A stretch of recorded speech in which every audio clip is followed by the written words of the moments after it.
in women, you're bound to be very observant. And I realized this because I've been through a lot of relationships, like super at such a young age. It's that men don't realize things. Then why is it hard for women to say sorry? I feel like in a way rin like saying sorry, like men or women, it's just really hard because we're not hardwired to apologize for things that sometimes hindi rin naman natin kasalanan. Kapag ang guys, feeling nila kapag nag-say sorry na sila, okay, stop na yung argument. Tapos na yun. Move on na tayo. But in our case, no, it's not yet. Hello and welcome to another episode of the Press Play Podcast. So today, meron tayong special guests. We have two highly qualified and two highly dignified females sa studio. No, we're just very happy to have them around kasi they are two smart women and we want to parang learn more about yung mga different, nila mga psyche, right? Different insights na pwede nilang i-share sa atin. And this one goes out, I guess, siguro para sa mga guys. The female psychology. There you go. It's time to learn about the female psychology and psyche. Ayan. Anyway, i-introduce namin sila. So first na guest namin is si Cheri Pehi. Hi. Hindi ba? Sorry. You're good. Naman. Okay yan. And then we also have Jelovy Kalma. Kalma. Oh, kalma. Kaya pa. Baby, kalma. Yes po. Okay, sige. But anyway, yun lang naman eh. Like, we wanted to really show the guys, everybody really, kasi, when it comes to relationships, not just like romantic or anything like that, just relational lang talaga, mga communication, all that stuff. Meron usually mga misunderstandings and maganda rin na we can clear it up, right? So, one of the things that I had experience with is when it comes to, for example, this also goes with my mom because sometimes she overthinks a lot. Is that true ba for a lot of females? In my case, it's a yes. Oh. How about you? I overthink? Of course, I think it's normal. I don't think it's a female thing. I think if you don't overthink, then maybe that's the problem. Oh. Maybe there's something that you should be thinking about. Right. We think beyond. Yeah.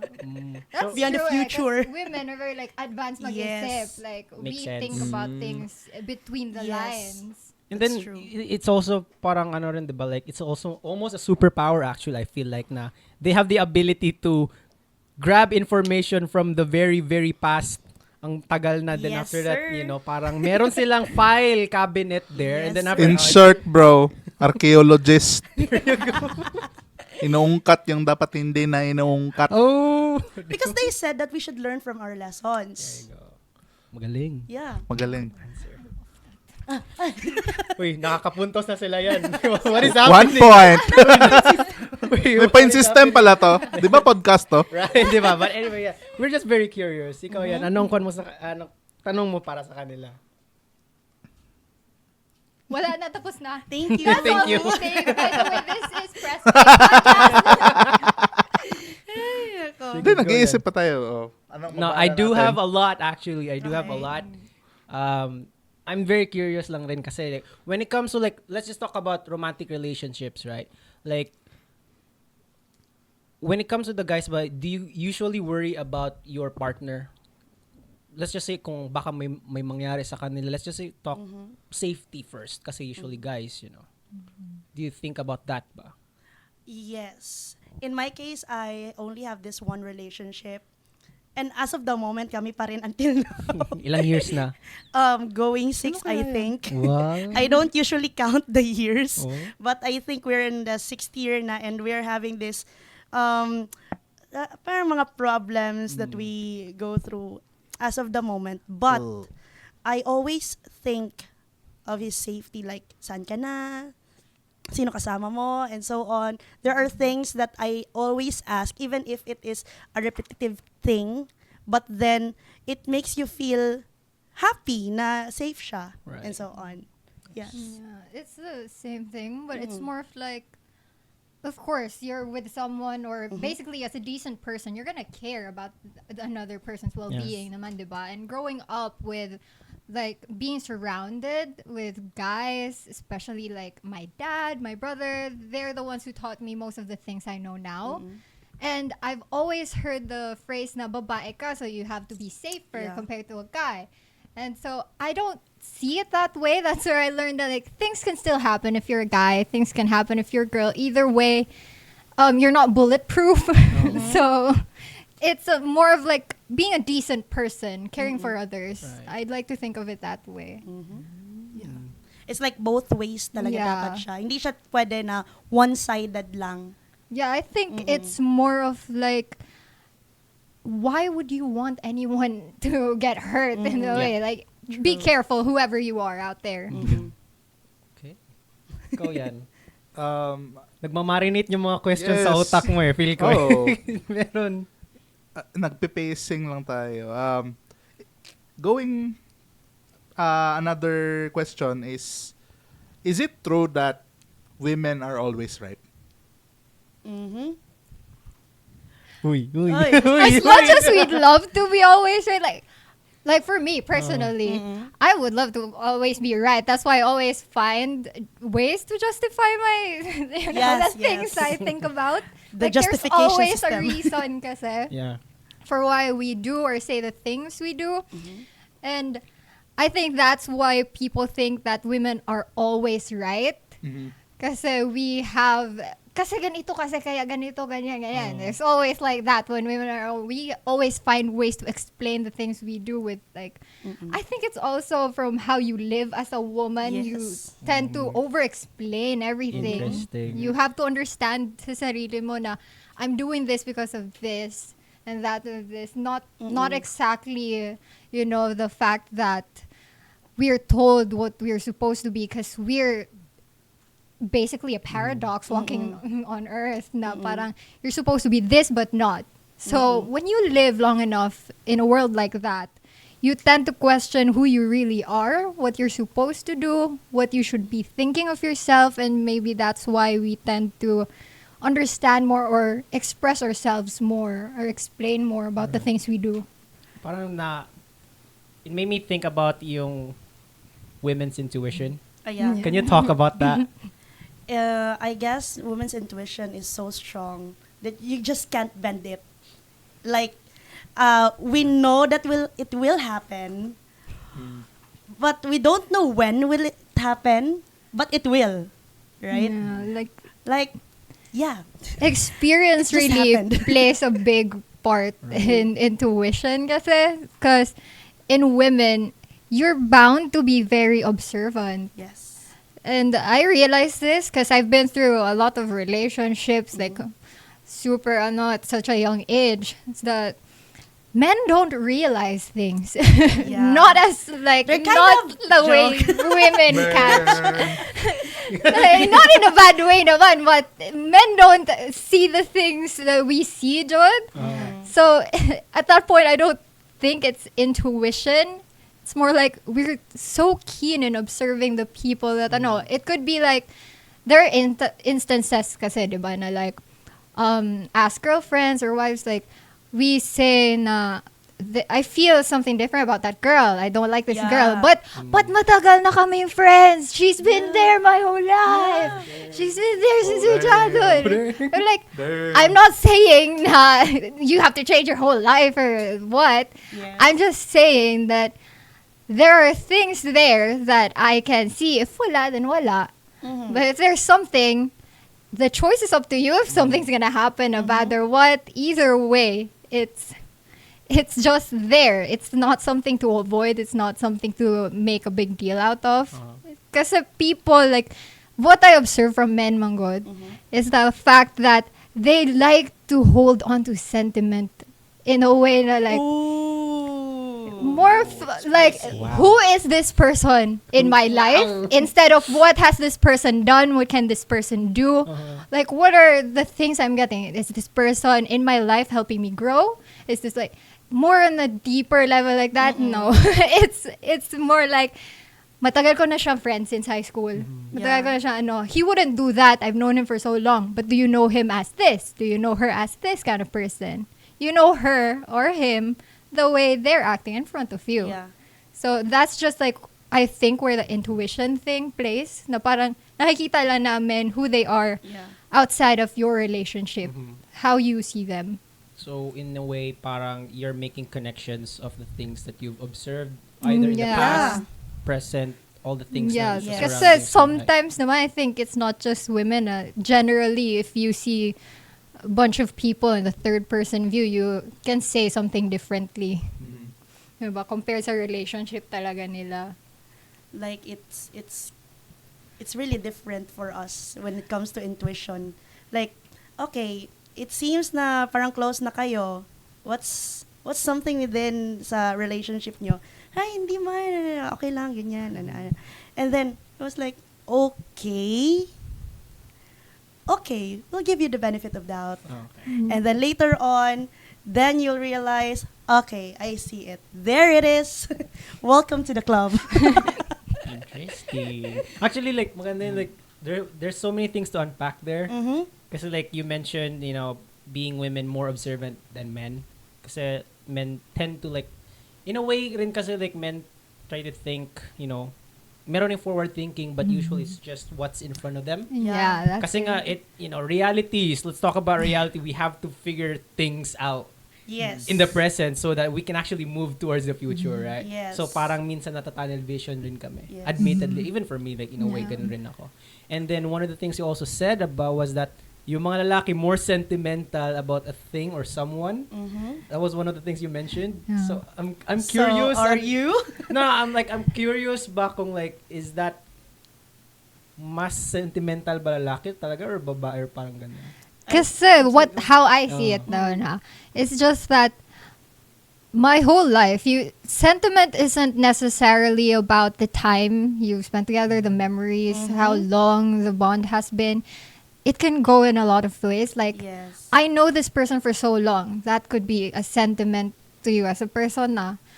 And to others naman, maybe sentiment means this person has been there for me. There's a difference kasi. Yeah. And I think for most men, it's more like this person is there my entire life despite whatever is, like, despite the ano bang impact niya sa life ko, ganyan. Parang, it's more like the bond ang mahulog na, sanay na ako nandyan yung taong yan eh. So, bakit pa kailangan i-big deal, palisin, what? Like, why do I have to dig deeper about this person if they've been there? That's a thinker. For Papaisip ka For her. Sige, ikaw dyan. Kasi Yeah. sa kanya, I think experience she na, already yeah. has this many ba? Many ba? Sorry po. Na-judge po. Sorry po. In my case, kasi isa lang yung relationship ko. And then, I could say that he's kind of sentimental. In a way that he makes songs for anyone that he thinks he's, I don't know, parang yung gusto niya, or parang heartbroken siya, or parang na-uncrush siya, parang gagawa agad siya ng kanta. And then, in my case, okay, this person expresses his thoughts through music. And then, later on, another way of thinking na sentimental din siya as a person is he thinks of our relationship, because I said to you guys na we are having some rough roads as of the moment. And I think one of the things that I appreciate most is that he still thinks na we can still work on this together. Even if parang impossible na siya, in his case, parang gusto niya nang umalis, and then in my case, parang give it a try, and then, trying to balance and everything, and so, he also did. Very sentimental, parang he thought of it like, okay, we've been together through ups and downs, so, okay, let's give it another try. So, that's my opinion with being sentimental. Facts. Totoo rin naman, like, I would agree naman na, like, there are definitely guys who are very sentimental with not just things, but with people talaga, especially relationships. Yeah. Kasi, like, let's just say in the man's world talaga, iba yung, the way we build trust is so different than how women do it. Yeah. So parang, with the guys, it's very all about yung, ano na lang yung struggles usually because they're usually the only ones who can men can only share to men, Yeah, I get that. 'di ba? So Yeah. hindi madali mag-build ng bond, especially when you grow older. Because there's not a lot of I wouldn't resources pa for lack of better term, other tao na lang ganun na Yeah. pwede mo i-meet at that age kasi you're not young anymore to like hey, ganun ka, 'di ba? So that trust really nagiging sentimental talaga mga lalaki when it comes to that Yes. one. That's why minsan nakikita mo like guys have longer relationships with their friends than Compared to women, 'di ba? Like Essential po. Essential po. I think it's normal, but yun lang, I think that's my thoughts when it comes to sentimentality ng mga lalaki.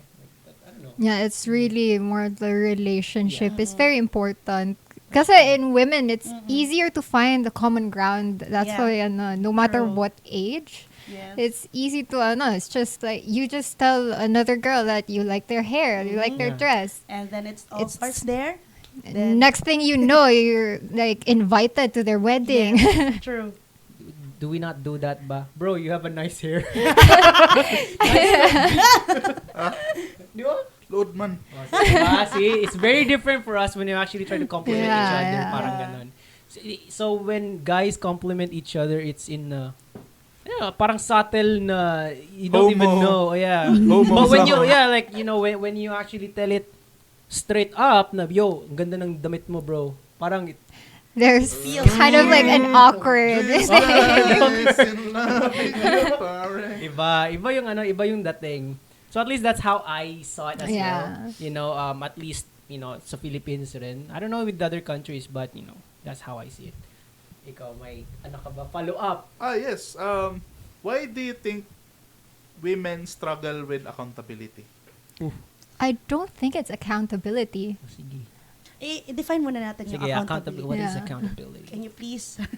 But Ano definition yun ng how accountability? about for you? Wait lang. Hindi kasi ako accounting Next question, student. sure.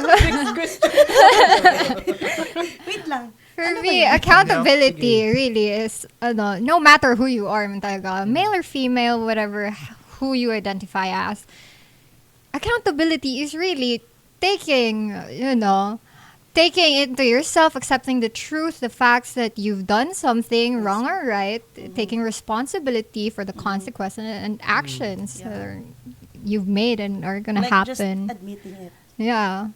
Admit everything and then take it in and then after that, then maybe take charge of your life on how you will deal with it. Then why is it it's hard for women to say sorry? I don't think it's that. No! I personally I am someone who rarely apologizes because I tend to over-explain. I do a lot of things because True. for me, and I'm not saying this goes on for all women because it may be a different thing, just like for when men say not all men, Yeah. not all women think the same either. It's more of like, I think women have lived their entire lives for generations on end having to take accountability for things they didn't even have to do. Ouch. For things that they weren't even supposed to take accountability for. So we have had to grow up, process these things at a young, early age, no matter where you are taught to be forgiving and you're taught to be to ask for forgiveness for things you didn't even ask for. Like the fact that the patriarchy is there, but you're not doing enough for women because there aren't enough opportunities for you, but you can't ask for more. Because if you do, then what's the point? But you have to be sorry because I'm the one doing all the work, I'm the man. It's more of like, we look for these reasons instead of immediately saying sorry just for the sake of sorry. We look for the solution, we look for the answer of why is this happening? Why are we at this point? What exactly do I have to take accountability for? And if there's a clear answer, there's, the discourse is right, then yes, why not? Just apologize. I'm not gonna go cheating or do something and say, hindi, lasing ako noon. I'm not gonna say that. Because that's not a reason. Either way, I cheated, okay. Oh. I would say, I'm sorry, okay, I'm sorry I cheated. Do you still want me? No, okay, understandable. I think in my case, it goes back with my family Mm. because we don't really say sorry. Yeah. Whenever there are things that we did before, like mga kasalanan, mga mishaps, and so on, we don't say sorry. We just, okay, sige, next. Parang ganyan lang. Right. It's not really in my, Mhm. it's not in my genes. I mean, it's not really in my personality. But one thing is for sure, I'm trying to learn to say sorry. Most of these days, especially now that I am in the working force, it's really easier to apologize than to Yeah. say than to resign. To resign. Yes. Yeah. Yan ang So I bagay. have to go down first, and then later on, maybe if I'll go higher than them, then I can go, okay, sino kayo? Yeah. Kumbaga, we all have to kiss Sino ass. kaya yun? That's At true. some point in Yeah, life, you we all really have to do. kiss ass. But Yeah. personally, yes, I am trying to say sorry because it is something that is so precious for them to hear. But it's so hard to say. That's some power play Yeah. na I feel like that's another podcast na episode. It's a different it's thing. a different thing. Yeah. But It's a different thing. yeah, but yeah, tama rin naman yun. Like I feel like in a way rin, like saying sorry, like men or women, it's just really hard because we're not hardwired to apologize Yeah. for things that sometimes hindi rin naman natin kasalanan. Yeah, you Diba? want to know what you're saying sorry for kasi. It's not saying sorry is difficult. It's understanding why I have to be sorry for it. It's difficult. I think it goes with our emotional side. More Yeah. than in your case, guys, you're kind of no. How should I say, intellectual side na, ganito lang yan, logical lang talaga. While for us women, it's kind of emotional. Bakit? Right. Maraming mga It's bakit like- before ka mag-sorry. Parang step by step. And next one, okay, deserve mo marinig yung sorry ko. Okay, Right. sorry. Parang ganyan. Mindset ba? Mindset. Alam niyo na. Amen. Alam niyo na. Kasi sa mga guys, for them to stop the argument, they would just easily say sorry. I would know immediately if a guy just says sorry. Oh, yeah. I would that not is take usually that. the case. Kapag ang guys, feeling nila kapag nag-say sorry na sila, okay, stop na yung argument. Tapos na yun. Move on na tayo. But in our case, no, it's not yet. Because you did not explain that to us. You did not explain anong nangyari, bakit nangyari yun. Yung five things that I need to know before siya ma-accept. What are those 5 Yeah. things? Meron ba? Next podcast. Grabe. Naalala ko yung parang drawing, it was a video about like the comparison between guys saying sorry and And women saying women. sorry. Yeah. Yeah. Guys, sorry. Sorry. And then pagdating sa babae, gumaganon Because pa. honestly, I would rather have a really long conversation Yeah. that would take a week. True. Finding out why we had that fight. Because arguments doesn't mean fighting. It doesn't mean war. It's an opportunity to understand each other more. I think it's healthy if you argue. I think Yes. it's a very important thing, especially in relationships, not just in friendship, family, in everything you do with people. It's so important to get to understand them with how they think, how they were raised, whatever. Yes. So you can only get their true genuine answers, their true genuine selves when you see their raw no, and emotions. yeah, especially it shows up in anger, my God. Yes. And that's why I guess like argumenting, like fights, that's immediately, it will lead We to don't something do bad. physical things. Yeah. We just want to Iba na see. yun. Iba na yun. No. We don't. What I mean is, we wanted to see your emotional capacity on how long can you go for this. Because that's a very big complaint for women Yes. right now. That's a good Yeah. that's a good Yeah. switch because I wanted to also ask this. Like what para sa inyo, just one thing. I know there's probably a lot. Okay. One thing that guys do not understand or nami-misinterpret nila about women. One thing. Everything? There's so many things, guys. Pero sa'yo, like For me, the top. the one thing, I guess, is like, Mhm. like this has been a reoccurring thing for not just my relationships, but also like in family and friends. Okay. It's when women want to talk about something that happened in relationships, and yun nga, the argument thing. Men see that as, nakakapagod naman, Yeah. makipag-away. Ayoko, wag na natin pag-usapan.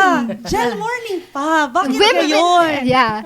That's immediately the response kasi na nakakapagod. We don't have to talk about it. I'll just say, sorry, this is it. Let's just move on.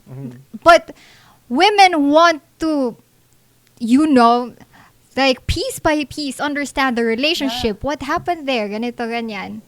Yeah. And men think na, palagi ka na naghahanap ng away. No? Yes. We're looking for an answer, a better reason, a better to move further in the relationship, in a deeper, diba? Parang mas gusto mo naman siguro makilala yung partner mo Yeah. or Right, someone. In the case na, okay, this is what happened, ganito, ganyan, this is how I respond to things kasi. So now I understand that my partner is this way, and you can communicate to each other that I don't like that you do this, Yes. and this is how I was raised. And Like, you have yeah. to do it as well, as much as possible. That's where the compromise comes in kasi. And that's why we don't like that it's being avoided. Yes. Somehow, you should kind of explain it to us like we are 5 years old. Like, Pwede mga 10. kasi yung sa 5, meron na siyang idea. Pero, when you explain, oh, you don't have to do it. Parang himay-himay na way of talking so that we understand the situation as well kung bakit ginawa yun and so on. Kasi may friend ako. Pero nag-away kami last time, sabi niya, magpapa-aksidente na lang ako dito sa gitna ng kalsada. I was like, what? Hindi ganun. Hindi ganun gusto ko. OA na yun. Oo. Pero sa kanya, parang he wants it to stop na. Like, tama na yun. Wag nang ungkatin. Pero in my case, hindi pa resolved yung concern. And once the concern is not yet resolved, it will always linger in our minds and in our hearts. Yeah, like it will, like, instead of the question just being okay answered in that time, it will become more questions na kasi in the long run. Na Yes. parang like, why didn't he want to talk about it? Is there a Yes. deeper reason? Aside from sa sinabi niya, do I have to find something out? And the more it stays undiscussed, not communicated well, the more you don't understand your Yeah. position in that relationship. And that's why somehow, us women, most maybe, we kind of, okay, ganyan ka pala. Atras muna kami. That's one of the reasons wala ng communication, and then so on, mag-part ways talaga. So, as much as possible, resolve the concern. Bahala na matagalan siya. Bahala na it will take like weeks maybe of talking about it. Just explain it to us, and then later on we will understand it. And don't worry, Yeah. we're not really saying na ganito na kailangan yung gawin. Because honestly, we too understand We na know it, but mahirap naman talaga Yes. mag-communicate. Mahirap i-point out ang problem. Mahirap i-start ang conversation na ganyan. But it's just something that we want to admit, we want to hear. Yeah. So maybe it's a good thing to start. Yeah, We're not necessarily saying na it's an easy thing to do. it's never really an argument. Yeah. Maybe it's really about conversation, and guys sometimes find it an argument later on kasi nga paulit-ulit yung question, and then yung answer din nila hindi siya satisfying. I feel like Actually, nagka hindi siya light bulb moment. satisfying. Oh. Yeah. Never. Ay, chak. Hindi Because- hindi sa never. I mean, hindi lang siya satisfying in my case, and then later on, Kasi, pabalik-balik kasi, na. hindi nyo kasi narinig yung gusto nyong marinig. Kind of. Ah. I think it's not just women. Kasi, Ay, put go. yourself in shoes where you're the one who's jealous, where you're the one everyone has an irrational side. And by the way, plug, I made the theory about that. Oh. So yeah, I think kasi, for me as someone who like tried to like, who's making a theory about that. My theory is centered kasi in the psyche, the female and male side of each person. And what's the importance of the female and male within a child growing throughout their lives until a person's death. It's very important to understand that you need both the intellect and the bronze of a guy and the understanding the nurturing side of a woman. And like what she said, sometimes you have to talk to someone like they're a toddler kasi the first few years of your life, that's where you start to understand that you're not alone in this world. Your own mind isn't the world itself. You have to slowly adjust while you're growing up to, iba pa siya mag-isip, iba siguro yung ganito, ganyan. To Yeah. understand way better so that later on we can deal with them better as well. That's I how we think deal it's with it. something that, because that's what the theory focused on.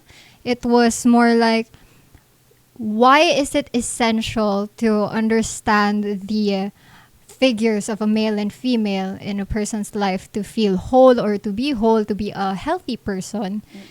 Because you can't fully understand other people if you don't feel whole yourself, you don't understand yourself. And that starts at an early age, a very, very young age. True. Na, kasi if hindi mo naman maisip sa sarili mo na, this is, for me, if you can't say that, na, this is me, this is what I grew up with, you are allowed to be yourself, you're allowed to, there are other people in this world, basically. You have to understand that, man or woman, that's how you can make relationships with anyone work. Well, you're lucky enough. Deep. Yeah. Sobrang deep ng conversation. Yeah. Yeah. Diba? But that's actually very good because what I got lang talaga, from this from this specific segment ng conversation was that women are very good detectives, guys. Yeah. Yeah. There's a main reason Sorry why to say, guys. there's a main reason bakit magaling sila sa mga chika, mga marites. Ay! It's because they have to piece Yeah. information together. Yeah, because if you don't tell us, we're gonna find a way. Oh, diba? We're gonna find Did out. last time. Oh my God! Iba yun. I just did last time. Uy! For after yun. Ay, after pala yun. Sorry. Diba? But the point is that, meron talaga silang instinct there that they have to figure things out. I guess it makes sense rin naman eh. Because if you are, let's just say, ikaw yung, lack of a better term, the victim side of the things. Yeah. Right? Yeah. You try to understand how it happened, why it happened in the Yeah. first place, right? So you're trying to piece together information. Tanong ka ng tanong, kaya siguro the guy at that point napapagod na like, Yeah. it's the That's same question true. over and over again. Yeah. Yeah. Bakit ayaw mo pang Parang matapos sabi niya nga, let the questioning begin. Diba? Parang ganyan. So, it does, now it's clicking with me rin yun sa utak ko na like, this is how it usually works. At least happens rin naman sa yung mga dynamics Dynamics ng lalaki at babae. It's just very different. Unfortunately, hindi rin to natuturo sa, like, let's just say elementary or even high Yeah, school. we don't. Probably not. And ang masaklap doon is that you're gonna need this beyond the four walls of the classroom. Yeah. Tama. Diba? True. And then, ang masaklap pa talaga is that when you actually get out of the school, is that you are stunted socially. Yes. Because you don't understand, let's just say yung dynamics ng both Yeah. sexes. Yeah, it's Right. very important to understand that. Kasi if you don't understand the struggle of both worlds, because Correct. men and women, they both have struggles. Yeah. Everyone in this world, lahat tayo may problema. So, Yes. wag mo ibigay sa akin. I have my own. Wait Iba ba yun? Wait lang. PD, ilang minutes na, PD. Oo nga. Wait lang. Huwag na natin ito patagalin. Sige, go. Oh yeah, yun lang naman. You have to understand yourself because you're people. Yun nga. To understand people, you have to be a person. That's it. Don't think of it that way na. Kasi to me, that's why I can talk about these things in this specific way. Because I don't like to see people as babae ka kasi, lalaki ka kasi, Yeah. ganito kasi, napagdaanan mo, ganyan kasi.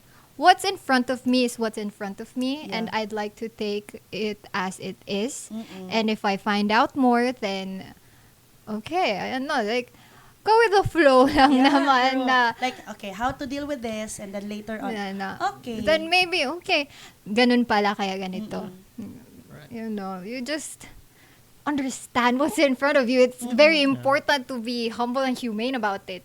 That's it. It's not a male or female thing. Just be humane, people. Yeah, There you go. we're just very patient, Diba? Okay. empathetic as well. Outs Gigi.